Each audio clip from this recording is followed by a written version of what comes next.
On the 25th of April, a powerful earthquake devastated Nepal.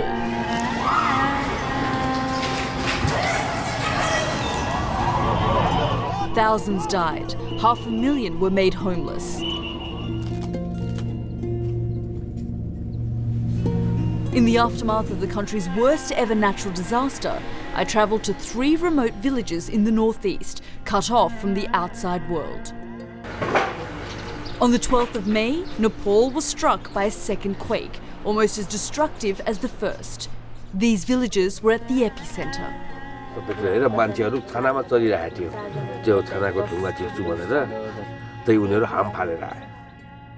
Now I've come back to Nepal to find out what's happened to the people I met who were already struggling to survive.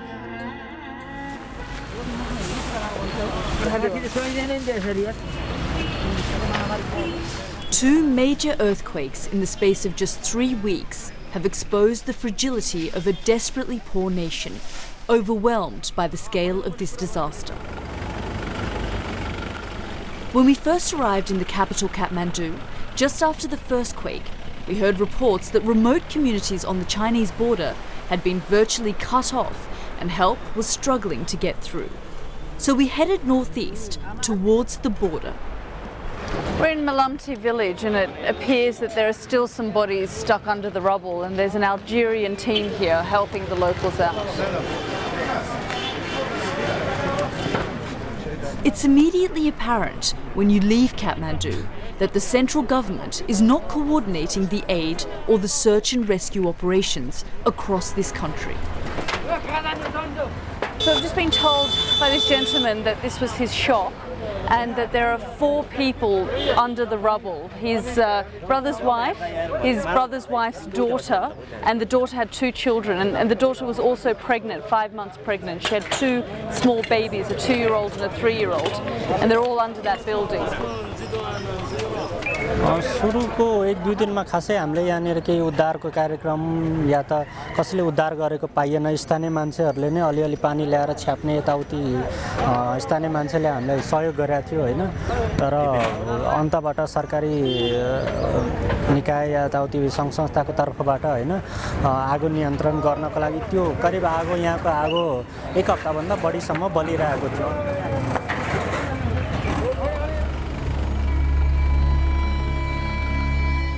4 hours on the road east of Kathmandu, we come to the village of Barabishe.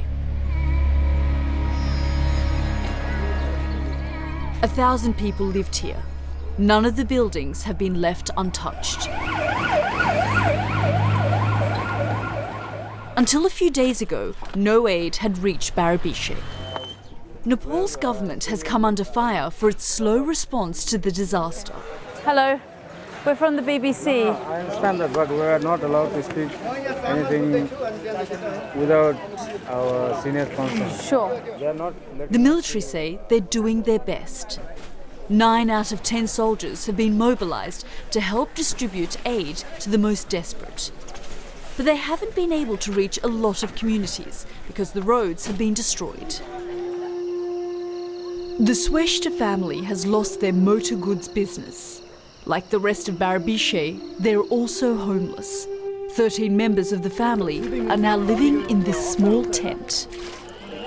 What's it like living here? Definitely डर तो लाग्छ अब के गर्ने बाध्यता छ यहाँ बस्नु पर्यो यसरी अब पानी आउँछ रातभरि यो पानी जम्मा हुन्छ यसमा टेन्टमा मालमा पानी चुइन्छ अनि पानी चुइन्छ यो अब यसलाई पानी चुयो भने राति हामी बच्चाहरुलाई सुताएर चाहिँ हामीहरु सुत्दैनौं. There are about 500 people living in this makeshift camp.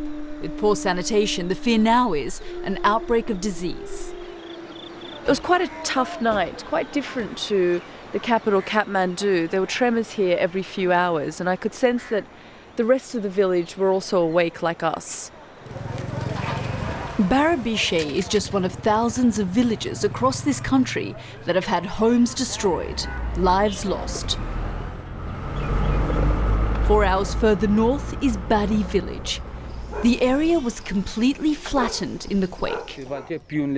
Mahendra Himalaya's father was pulled alive from the rubble when the earthquake struck, but some of his neighbours were killed. Panchalal, Panchalal Himalaya, the Radha Krishna Himalaya. And you don't mourn a girl. Oh, you, your uncle. Your uncle. Uncle, you. Your house. My house. Oh, this one. Purano.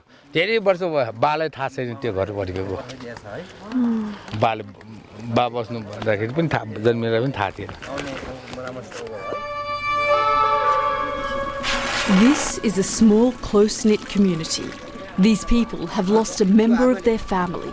The mourners go through a ceremonial cleansing. These men are having their heads shaved as a mark of respect for the dead. The rituals of death are being performed across this nation.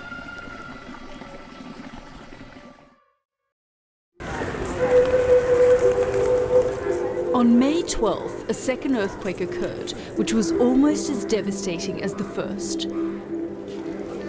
The villages I had visited were some of the worst hit, and I've come back to Nepal to find out how these communities have been affected.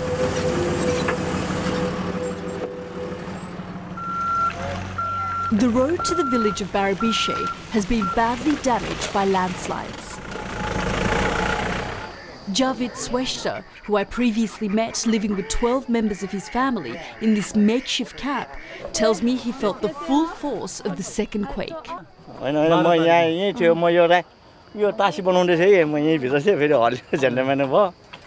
क्या हुआ? ठुलो हाने फेरि अब बच्चाहरु छ तीनटा बच्चा छ डर लाग्छ अब कहाँ यहाँ बस्नु हैन डरै रहेछ नि सबै पहरा फुटेर आइरहेछ सबै सबैजना कस्तो डर छ नि त यो सबै चर्किसया छ भोलिपछि पानी पर्यो भने त बर्खामा पर्न सक्दैन नि अब असार साउनमा झन् डेन्जर हुन्छ पानी आएपछि यो भासिने यो सबै चर्किसया छ यहाँतिर अब घर छैन कहाँ बस्ने हो.